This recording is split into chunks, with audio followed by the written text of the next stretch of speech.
Hello दोस्तों, स्वागत है एग्जाम ब्रदर्स में। तो कैसे हैं आप लोग। आज मैं आप लोगों के लिए लेकर आ गया हूं फिजिक्स का एक बहुत ही महत्वपूर्ण टॉपिक।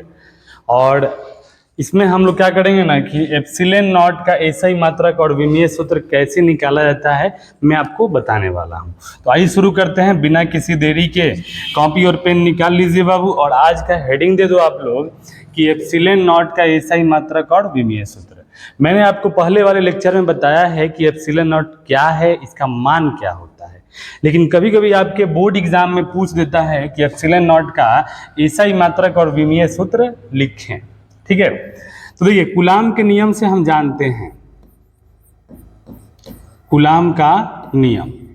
कूलाम का नियम क्या होता है बाबू, आपको मैंने बताया है कि कूलाम का नियम जब भी हम बोलेंगे तो आपको ज़्यादा लोड नहीं लेना है, बोलना है F equal to 1/4 pi epsilon naught Q1 Q2 बटा R स्क्वायर।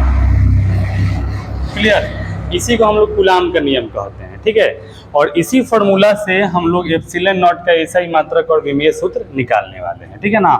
तो आप मुझे बता दो कि हम F को ऐसे लिख सकते हैं क्या, यहाँ पे 4 पाई जो है ना वो अचर है, तो अचर को छोड़ दो बाबू। ठीक है ना। Q1 Q2 में अगर 1 से गुना करेंगे तो ये हमारा हो जाएगा Q1 Q2 बटा ये हो जाएगा एप्सिलॉन नॉट, और ये हमारा हो जाएगा R स्क्वायर। क्लियर है। अब देखिए एप्सिलॉन नॉट को उठा के यहाँ लेके आ जाइए और F को यहाँ लेके आ जाइए, तो हमारा हो जाएगा एप्सिलॉन नॉट बराबर Q1 Q2 बटा में बोलिए F into R square.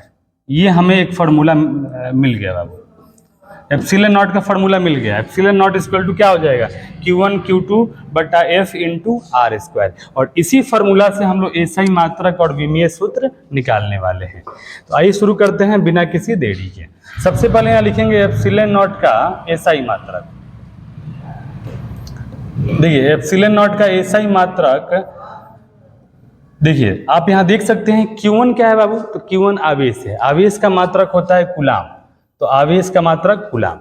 Q2 भी हमारा आवेश है, तो इसका भी मात्रक क्या हो जाएगा कूलाम बटा बोलिए F क्या है बल, तो बल का ऐसा ही मात्रक होता है न्यूटन, गुने बोलिए R क्या है R दूरी, तो दूरी का मात्रक होता है मीटर। देखिए स्क्वायर है तो क्या हो जाएगा स्क्वायर। क्लियर है बाबू। अब यहाँ देखो अच्छे से, कूलाम कूलाम क्या हो जाएगा हमारा हो जाएगा कूलाम स्क्वायर, और ये न्यूटन ऊपर आएगा तो हमारा हो जाएगा न्यूटन इनवर्स, अब मीटर ऊपर आएगा तो हो जाएगा मीटर इनवर्स 2। क्लियर है ना जी। तो ये हमारा हो गया coulomb square newton inverse metre inverse 2। ठीक है बाबू। तो इसका ऐसा ही मात्रक क्या हो जाएगा coulomb square newton inverse metre inverse 2। Clear है, ये हमारा क्या हो गया ऐसा ही मात्रक। ऐसा ही मात्रक हमने निकाल लिया। अब इसी फॉर्मूला से हम लोग विमीय सूत्र भी निकालने वाले हैं। अगर हमें बोलूं कि एप्सिलॉन नॉट का विमीय सूत्र क्या होगा, तो आपको ज्यादा लोड नहीं लेना है, लिखना है विमीय सूत्र। बोलिए यहां पर Q1 क्या है आवेश, तो आवेश का विमीय सूत्र होता है 80 गुने Q2 भी हमारा आवेश है, इसका भी विमीय सूत्र होता है 80 बटा बोलो F क्या है बाबू बल, तो बल का विमीय सूत्र होता है ml T इनवर्स 2। आपने 11th क्लास में पढ़ा होगा, ये हो जाएगा ml T इनवर्स 2, यानी द्रव्यमान गुने त्वरण, द्रव्यमान गुने त्वरण। ठीक है, और R क्या है दूरी, तो दूरी का विमीय सूत्र होता है L स्क्वायर। तो इसको अगर हम आगे बढ़ाएंगे तो बोलिए A में A से गुना होगा तो क्या हो जाएगा, ये हो जाएगा A स्क्वायर, और T में T से गुना होगा तो बाबू बोलो T स्क्वायर, और फिर हमारा ये हो जाएगा बोलिए क्या, ये हो जाएगा M, और L में L से गुना होगा तो हो जाएगा L क्यूब, और ये T के पावर हो जाएगा -2। क्लियर है। अगर हम इसको सॉल्व करेंगे तो M हमारा ऊपर आ जाएगा बाबू, तो M ऊपर आएगा तो क्या होगा M इनवर्स। ठीक है, और अगर L ऊपर आएगा तो हो जाएगा L इनवर्स 3। ठीक है, और ये हमारा क्या हो जाएगा बोलिए, अगर T के पावर अगर ये -2 है ऊपर आएगा तो 2 हो जाएगा, तो T के पावर हो जाएगा 4। ठीक है, और यहाँ पे है A तो A स्क्वायर, तो आपका एप्सिलॉन नॉट का विमीय सूत्र हो जाएगा बाबू M inverse L inverse 3 T के पावर 4 A स्क्वायर। ये आपका क्या हो गया एप्सिलॉन नॉट का विमीय सूत्र हो गया।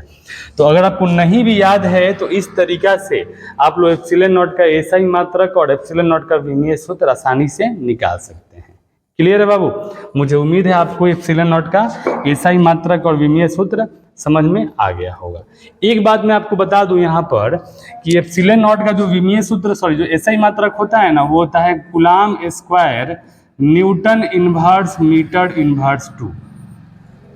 ठीक है, और यहाँ पे क्या होता है ना बाबू, यहाँ पे coulomb square newton inverse metre inverse, ये जो होता है ना, ये आपको फैराडे के बराबर होता है। किसके बराबर होता है? फैराडे के। तो कहीं कहीं इसके जगह हम लोग फैराडे मीटर इनवर्स भी लिखते हैं बाबू। यानी एप्सिलॉन नॉट का एक और मात्रक होता है फैराडे मीटर इनवर्स। तो इस तरह से हम बोल सकते हैं कि एक फैराडे जो होता है वो बराबर होता है कितने के? एक coulomb square newton inverse metre inverse के बराबर होता है। क्लियर? तो ये भी आपको याद रखना है। कहीं कहीं एप्सिलॉन नॉट का एसआई मात्रक coulomb square newton inverse metre inverse 2 ना दे के फैराडे मीटर इनवर्स भी दिया रहता है। ठीक है, तो मुझे उम्मीद है ये इन्फॉर्मेशन आपको समझ में आया होगा। चलिए दोस्तों, अगले टॉपिक पे आते हैं। अगला टॉपिक हमारा है एकांक आवेश यूनिट चार्ज। अब ये एकांक आवेश होता क्या है बाबू? ठीक है ना, तो देखिए, अगर हम कूलाम के नियम के हिसाब से अगर हम बिंदु आवेश के रूप में अगर यहाँ ले ले एक कूलाम आवेश, ठीक है, और यहाँ भी ले ले एक कूलाम आवेश, और दोनों आवेशों को 1 मीटर की दूरी पर रख दें। कितने मीटर की दूरी पर? 1 मीटर की दूरी पर।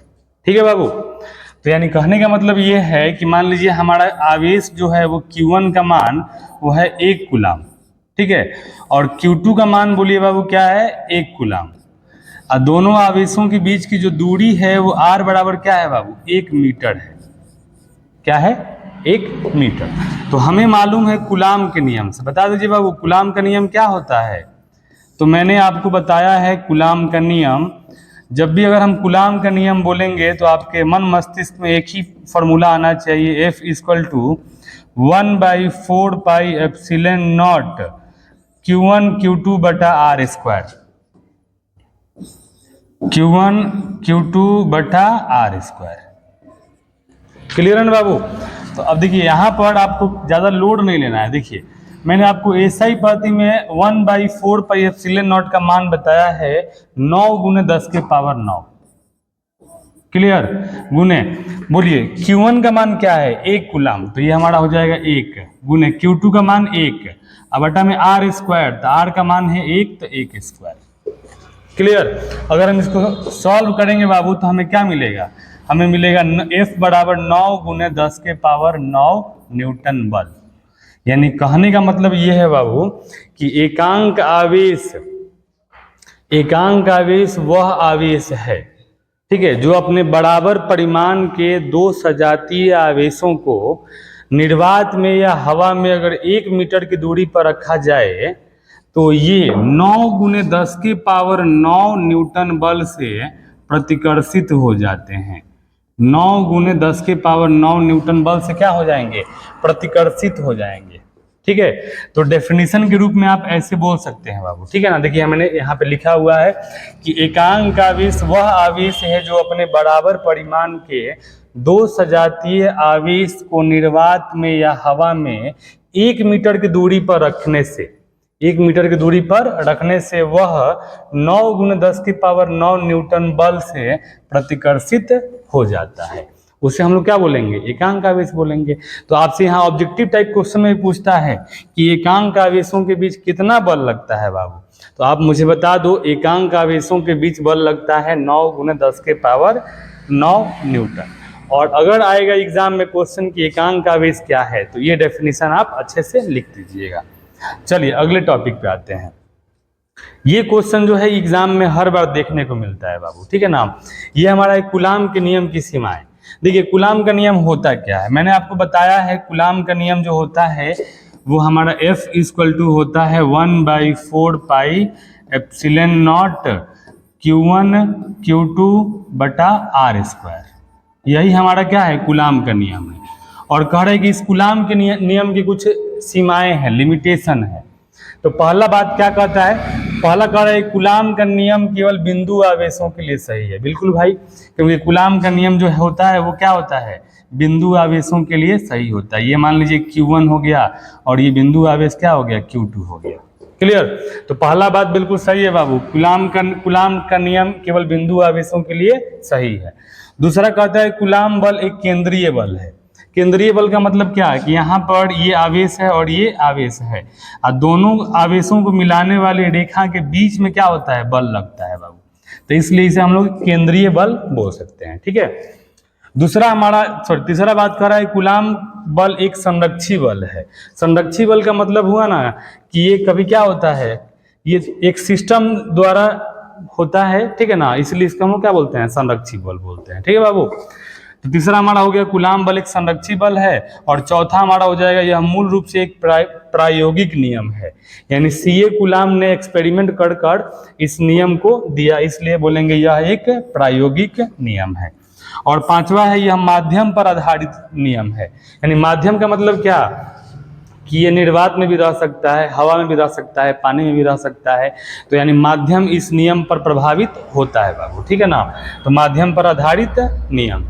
ठीक है, चलिए आगे भी यहाँ पे है कर, यह एक सार्वत्रिक नियम नहीं है। सार्वत्रिक नियम का मतलब होता है ना कि सभी जगह लागू, यानी यह नियम जो है वो सभी जगह लागू नहीं होता है बाबू। ठीक है, इसलिए यह एक सार्वत्रिक नियम नहीं है। सातवां हमारा कह रहा है कि आवेशों के बीच 10 के पावर -15 मीटर से कम दूरी होने पर यह नियम अपनी वैधता खो देता है। यानी अगर मान लीजिए आवेशों के बीच अगर 10 के पावर -15 मीटर से अगर कम दूरी होगा तो यह नियम काम नहीं करेगा बाबू। ठीक है ना, तो यहाँ पर ये कूलाम के नियम की सीमाएं हैं और आपको ये पता होनी चाहिए बाबू। पहला बात कि कूलाम का नियम केवल बिंदु आवेशों के लिए सही है। दूसरा, कूलाम बल एक केंद्रीय बल है। और तीसरा, कूलाम बल एक संरक्षी बल है। और चौथा, यह मूल रूप से एक प्रायोगिक नियम है, यह माध्यम पर आधारित नियम है। और अगला हमारा है यह एक सार्वत्रिक नियम नहीं है, यानी सभी जगह ये काम नहीं करता है। ठीक है ना, और आवेशों के बीच अगर 10 के पावर -15 मीटर से कम दूरी होने पर यह नियम अपनी वैधता खो देता है। तो मुझे उम्मीद है ये सारे के सारे टॉपिक आपको समझ में आए होंगे। ठीक है, तो वीडियो अगर अच्छा लगा है तो वीडियो को लाइक करें, कोई डाउट है तो कमेंट करें और इसे अपने दोस्तों में शेयर करें। थैंक यू, धन्यवाद।